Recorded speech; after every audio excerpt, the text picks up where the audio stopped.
আসসালামু আলাইকুম প্রিয় দর্শক, অন্য মঞ্চের আলাপচারিতায় আপনাদের সকলকে আপনাদের পররাষ্ট্র মন্ত্রী খলিলুর রহমান 7 তারিখে আসছেন ভারতবর্ষে। এখন তিনি আসার আগে একটুখানি ভীত এবং সন্ত্রস্ত। তার কারণ তার সঙ্গে একটা ফোনে কথা হয়েছে আমাদের এনএসএ অজিত দোভালের। কথা হয়েছে এইটা নিয়ে যে আপনি যে আসছেন 18 পৃষ্ঠার ডিসেম্বরে আপনাকে যে নোটশিটটা দেওয়া হয়েছিল সেই নোটশিটের ব্যাপারে আপনি প্রপার উত্তর নিয়ে আসবেন।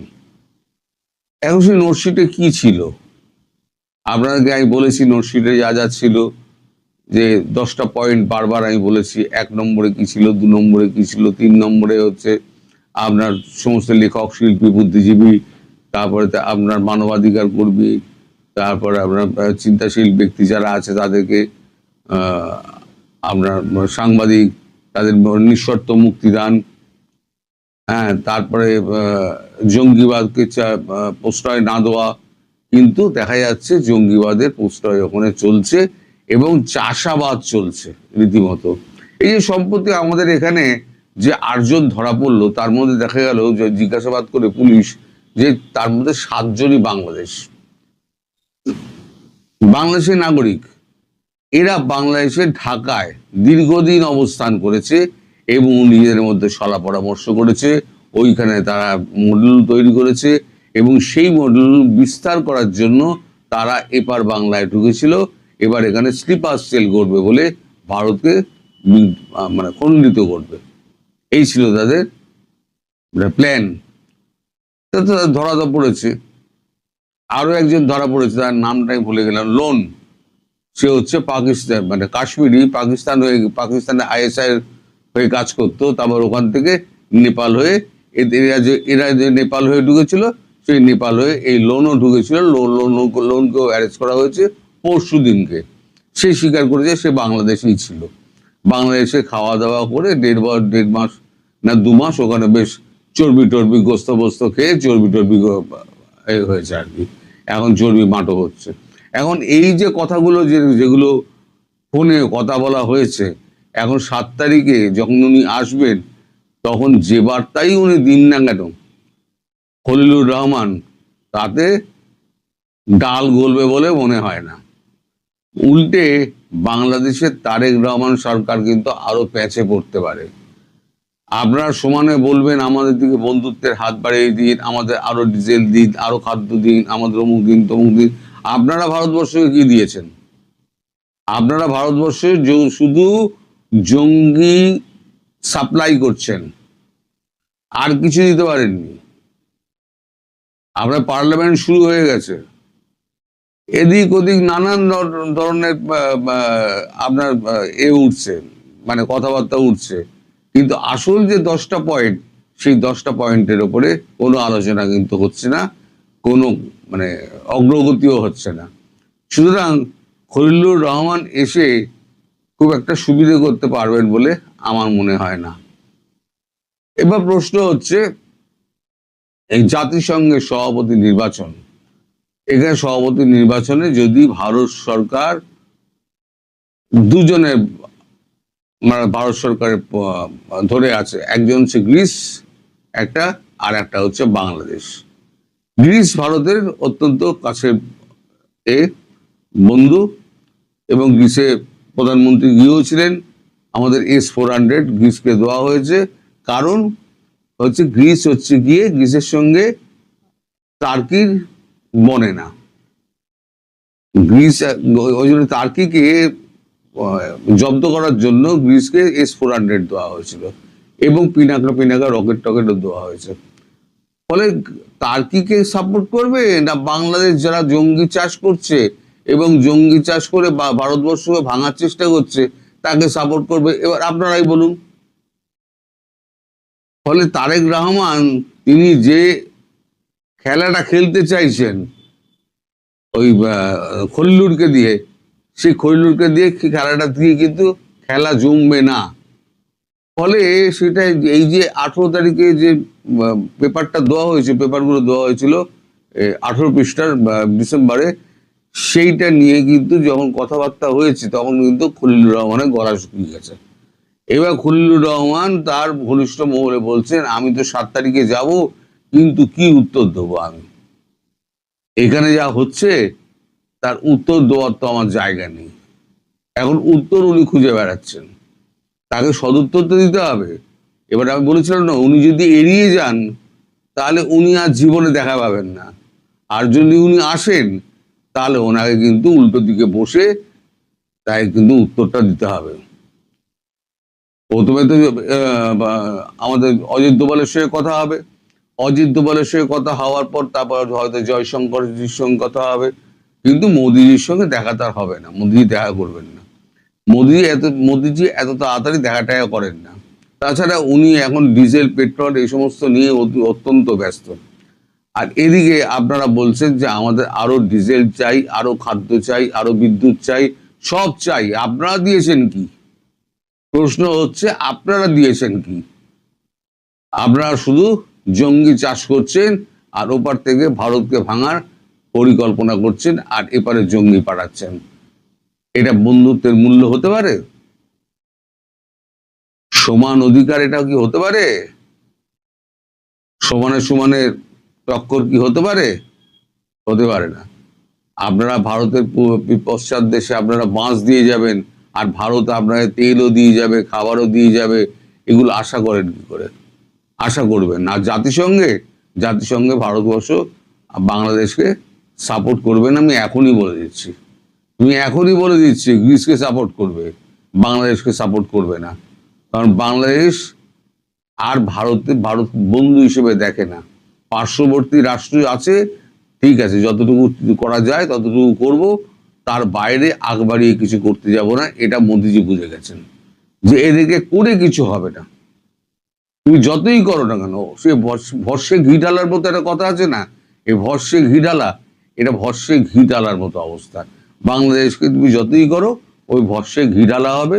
বাংলাদেশের মানুষ, বাংলাদেশের মানে বৈষম্য বিরোধী যে এখন যে দলটা হয়েছে আর জামাত, এই দুটোকে কোনোভাবেই সামলানো যাবে না।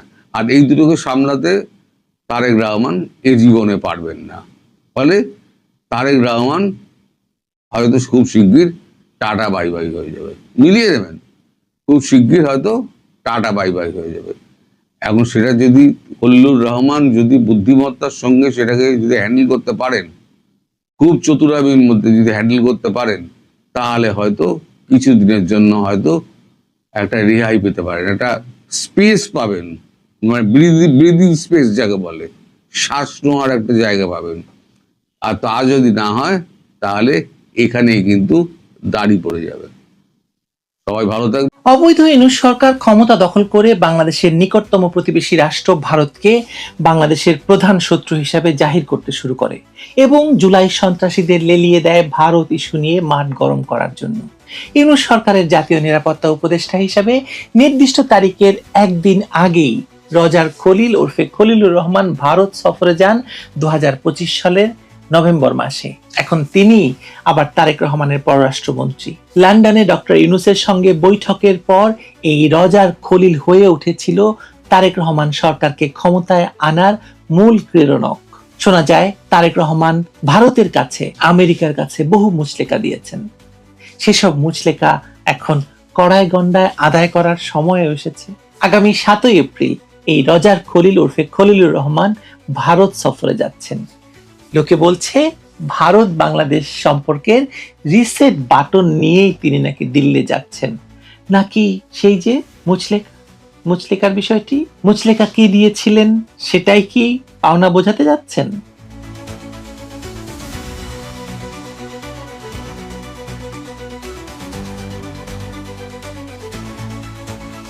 আপনাদের হয়তো মনে থাকবে যে কলম্বো সিকিউরিটি কনক্লেভের বৈঠকে অংশগ্রহণের নাম করে খলিলুর রহমান ওরফে রজার খলিল 2025 সালের নভেম্বরে ভারত সফর ছিল একটি রহস্য ঘেরা ঘটনা।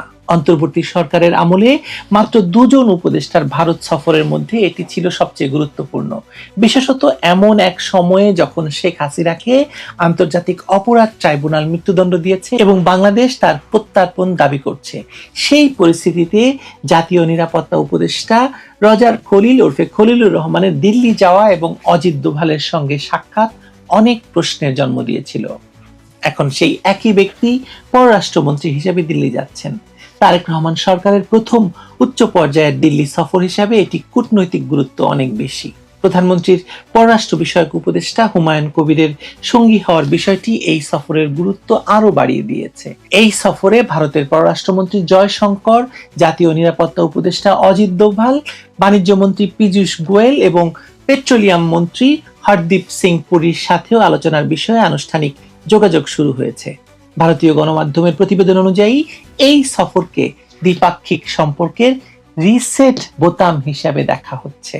তার মানে হচ্ছে এই সফরটি নিছক কোনো রুটিন কূটনৈতিক যাতায়াত নয়, বরং দক্ষিণ এশিয়ার ভূ রাজনীতিতে একটি বড় ধরনের পট পরিবর্তনের ইঙ্গিত। গত 1.5 বছর ধরে ঢাকা এবং দিল্লির মধ্যকার কূটনৈতিক করিডোরগুলো নজিরবিহীন তিক্ততায় আচ্ছন্ন ছিল। ইউনূস সরকারের ভারত বিরোধী অবস্থান এবং দুই দেশের মধ্যে তৈরি হওয়া দূরত্বের কারণে এমন এক পরিস্থিতি তৈরি হয়েছিল যেখানে দিল্লিতে নিযুক্ত বাংলাদেশের হাই কমিশনারকে ভারতের পররাষ্ট্রমন্ত্রীর সঙ্গে একটি সৌজন্য সাক্ষাতের জন্য দীর্ঘ 9 মাস অপেক্ষা থাকতে হয়। তবে ফেব্রুয়ারিতে প্রধানমন্ত্রী তারেক রহমানের নেতৃত্বে নতুন সরকার দায়িত্ব গ্রহণের পর এই রাজনৈতিক এবং কূটনৈতিক সমীকরণে দ্রুত পরিবর্তন আসতে শুরু করে। অনেকেই বলেছেন সেই যে মুচলেকা তত্ত্ব, এর আগে একটি ভিডিও করেছিলাম, দয়া করে দেখে নেবেন। ভারতের প্রধানমন্ত্রী নরেন্দ্র মোদীর পাঠানো উষ্ণ অভিনন্দন বার্তা এবং নতুন সরকারের শপথ গ্রহণ অনুষ্ঠানে ভারতের লোকসভার স্পিকার ওম বিড়লার উপস্থিতি স্পষ্ট বার্তা দিয়েছিল যে নয়াদিল্লিও তিক্ততার অবসান ঘটিয়ে সম্পর্ক এগিয়ে নিতে প্রস্তুত। এই পরিবর্তিত প্রেক্ষাপটেই পররাষ্ট্রমন্ত্রী ডক্টর খলিলুর রহমানের আসন্ন 2 দিনের দিল্লি সফরটি দ্বিপাক্ষিক সম্পর্কের একটি নতুন অধ্যায়ের আনুষ্ঠানিক সূচনা হিসেবে বিবেচিত হচ্ছে অনেকের কাছে। মরিশাসের রাজধানী পোর্ট লুইসে অনুষ্ঠেয় ইন্ডিয়ান ওশান কনফারেন্স বা ভারত মহাসাগরীয় সম্মেলনে যোগ দেওয়ার ঠিক আগে পররাষ্ট্রমন্ত্রীর এই দিল্লি যাত্রার কৌশলগত তাৎপর্য অত্যন্ত ব্যাপক। প্রধানমন্ত্রীর পররাষ্ট্র বিষয়ক উপদেষ্টা হুমায়ুন কবিরকে সঙ্গে নিয়ে যাওয়া ডক্টর খলিলুর রহমানের এই সফরে ভারতের শীর্ষ নীতি নির্ধারকদের সঙ্গে অত্যন্ত গুরুত্বপূর্ণ বৈঠক অনুষ্ঠিত হতে যাচ্ছে। ভারতের পররাষ্ট্রমন্ত্রী এস জয়শঙ্করের সঙ্গে আনুষ্ঠানিক আলোচনার পাশাপাশি জাতীয় নিরাপত্তা উপদেষ্টা অজিত দোভাল, বাণিজ্য মন্ত্রী পীযূষ গোয়েল এবং পেট্রোলিয়াম এবং প্রাকৃতিক গ্যাস বিষয়ক মন্ত্রী হরদীপ সিং পুরীর সঙ্গে তার সম্ভাব্য বৈঠকগুলো প্রমাণ করছে যে এই রিসেট কেবল রাজনৈতিক শুভেচ্ছার মধ্যেই সীমাবদ্ধ থাকছে না, বরং অর্থনীতি, জ্বালানি ও নিরাপত্তার মতো স্পর্শকাতর খাতগুলো এর আওতাভুক্ত। বিশেষ করে ডক্টর ইউনূস ক্ষমতা দখল করার পরে পাকিস্তান থেকে ডেকে এনে পাকিস্তানের গোয়েন্দা সংস্থা, পাকিস্তানের সেনাবাহিনী, পাকিস্তানের বেসামরিক কর্মকর্তা সকলকে নিয়ে ভারতের বিরুদ্ধে বাংলাদেশে যে নতুন ফ্রন্ট ওপেন করা হয়েছিল সেটি ভারতের রাজনীতির বা ভারতের পক্ষ থেকে আলোচনার মূল বিষয়বস্তু হবে, তাতে কোনো সন্দেহ নেই। জাতীয় নিরাপত্তা উপদেষ্টা থাকাকালীন অজিত দোভালের সঙ্গে ডক্টর খলিলের যে কাজের সম্পর্ক তৈরি হয়েছিল, বর্তমান পররাষ্ট্রমন্ত্রী হিসেবে সেটিকেই তিনি একটি কার্যকর কূটনৈতিক রূপরেখায় পরিণত করার চেষ্টা করবেন বলে অনেকে বলছেন। এই কূটনৈতিক তৎপরতার পেছনে সবচেয়ে বড় নিয়ামক হিসেবে কাজ করছে অর্থনৈতিক বাস্তবতা। গত 15 বছরে ভারত এবং বাংলাদেশের মধ্যে যে গভীর বাণিজ্যিক সম্পর্ক গড়ে উঠেছিল, ডক্টর ইউনূসের শাসনকালে রাজনৈতিক অস্থিরতা এবং ইউনূস সরকারের টানাপোড়েনের কারণে তাতে বড় ধরনের ধাক্কা লাগে। $14 বিলিয়ন দ্বিপাক্ষিক বাণিজ্য উল্লেখযোগ্য হারে কমে যায়। বর্তমানে উভয় দেশই এই অর্থনৈতিক স্থবিরতা কাটিয়ে উঠতে মরিয়া। আর এই পুনর্জাগরণের কেন্দ্রবিন্দুতে রয়েছে প্রস্তাবিত সমন্বিত অর্থনৈতিক অংশীদারিত্ব চুক্তি বা সেপা। 2026 সালে বাংলাদেশের স্বল্পোন্নত দেশ থেকে উত্তরণের কথা রয়েছে, যদিও বর্তমান সরকার এই সময়সীমা আরো 3 বছর বাড়ানোর আবেদন করেছে। তবুও ভবিষ্যতের কথা মাথায় রেখে ভারতের বিশাল বাজারে বাংলাদেশের তৈরি পোশাক, ওষুধ এবং কৃষি পণ্যের শুল্কমুক্ত এবং বাধাহীন প্রবেশাধিকার নিশ্চিত করা ঢাকার জন্য অস্তিত্ব রক্ষার লড়াইয়ের মতো। সেপা চুক্তির মাধ্যমে কেবল শুল্ক কমানো নয়, বরং অশুল্ক বাধা দূর করা, সাপ্লাই চেন শক্তিশালী করা এবং বেনাপোল পেট্রাপোলের মতো স্থলবন্দরগুলোর লজিস্টিক জটিলতা নিরসনের মাধ্যমে দুই দেশের অর্থনীতিকে আরো গভীরভাবে যুক্ত করার চেষ্টা করা যাবে বা করা হবে। এর পাশাপাশি বাংলাদেশের বিশেষ অর্থনৈতিক অঞ্চলগুলোতে ভারতীয় বিনিয়োগ আকৃষ্ট করার বিষয়টিও বিশেষ গুরুত্ব পাবে বলে অনেকে বলছেন। বাণিজ্যিক স্বার্থের সমান্তরালে জ্বালানি এবং পানি নিরাপত্তার মতো অত্যন্ত জরুরি বিষয়গুলো এই সফরের আলোচনার টেবিলে প্রাধান্য পাবে। বৈশ্বিক জ্বালানি বাজারের অস্থিরতা বাংলাদেশের সামষ্টিক অর্থনীতির উপর যে চাপ সৃষ্টি করেছে তা সামাল দিতে ভারত থেকে নিরবচ্ছিন্ন ডিজেল সরবরাহ একটি বড় রক্ষা কবচ হিসেবে কাজ করছে, যে পরিকল্পনা শেখ হাসিনার সরকার বহু আগে করেছিল এবং সে অনুযায়ী পাইপলাইন নির্মিত হয়েছিল, যে পাইপলাইন দিয়ে এখন বাংলাদেশে তেল আসছে। ভারতের পেট্রোলিয়াম মন্ত্রীর সঙ্গে ডক্টর খলিলের বৈঠকটি জ্বালানি খাতের এই সহযোগিতা আরো সম্প্রসারিত করার একটি সুস্পষ্ট ইঙ্গিত। ঠিক একইভাবে আগামী ডিসেম্বরে মেয়াদ শেষ হতে যাওয়া 1996 সালের গঙ্গার পানি চুক্তি নবায়ন বা নতুন শর্তাবলী নির্ধারণ বাংলাদেশের কৃষি, অর্থনীতি এবং পরিবেশের জন্য অত্যন্ত সংবেদনশীল একটি ইস্যু। এটি কেবল কূটনীতির বিষয় নয়, কোটি মানুষের জীবন জীবিকার সঙ্গে সম্পৃক্ত। পররাষ্ট্রমন্ত্রীর এই সফর কেবল ইউনূস সরকারের আমলে তৈরি হওয়া ক্ষত মেরামতের চেষ্টা নয়, বরং ভৌগোলিক এবং কৌশলগত বাস্তবতাকে মেনে নিয়ে সামনে এগিয়ে যাওয়ার একটি সুচিন্তিত পদক্ষেপও হতে পারে। রাজনৈতিক বাগাড়ম্বর দিয়ে ভূ রাজনৈতিক বাস্তবতা বদলানো যায় না। বাণিজ্য, ট্রানজিট, জ্বালানি নিরাপত্তা থেকে শুরু করে সীমান্ত ব্যবস্থাপনা সবকিছুতেই ভারতের সহযোগিতা বাংলাদেশের জন্য অপরিহার্য। অন্যদিকে ভারতের নেইবারহুড ফার্স্ট পলিসি এবং ভারত মহাসাগরীয় অঞ্চলে তাদের ভূ রাজনৈতিক আধিপত্য বজায় রাখার জন্য একটি স্থিতিশীল এবং বন্ধুভাবাপন্ন বাংলাদেশ দিল্লির জন্য সমানভাবে জরুরি। এখন দেখার বিষয় হলো এই যে সম্পর্কের এই রিসেট বাটন চেপে ঢাকা এবং দিল্লি তাদের সাম্প্রতিক অতীতের তিক্ততাকে পেছনে ফেলে পারস্পরিক স্বার্থের ভিত্তিতে একটি টেকসই এবং ভবিষ্যৎমুখী অংশীদারিত্ব কতটা সফলভাবে গড়ে তুলতে পারে। বিশেষ করে তারেক রহমানের ফিরে আসা, বাংলাদেশে ক্ষমতা গ্রহণ সবকিছুই যখন ভারতের ইশারার উপর নির্ভরশীল ছিল, এক্ষেত্রে ভারত কতটা আপার হ্যান্ড পাবে সেটিও দেখার বিষয়। এই সফরের ফলাফলই নির্ধারণ করে দেবে আগামী দিনগুলোতে দক্ষিণ এশিয়ার এই দুই প্রতিবেশীর সম্পর্কের গতি প্রকৃতি কোন পথে অগ্রসর হবে। ভালো থাকবেন সবাই। দিল্লি যাচ্ছেন পররাষ্ট্রমন্ত্রী খলিলুর রহমান। কাগজে কলমে বলা হচ্ছে এই সফরে জ্বালানি, ভিসা, গঙ্গার পানি চুক্তি এবং সীমান্ত ইস্যু নিয়ে আলোচনা হবে।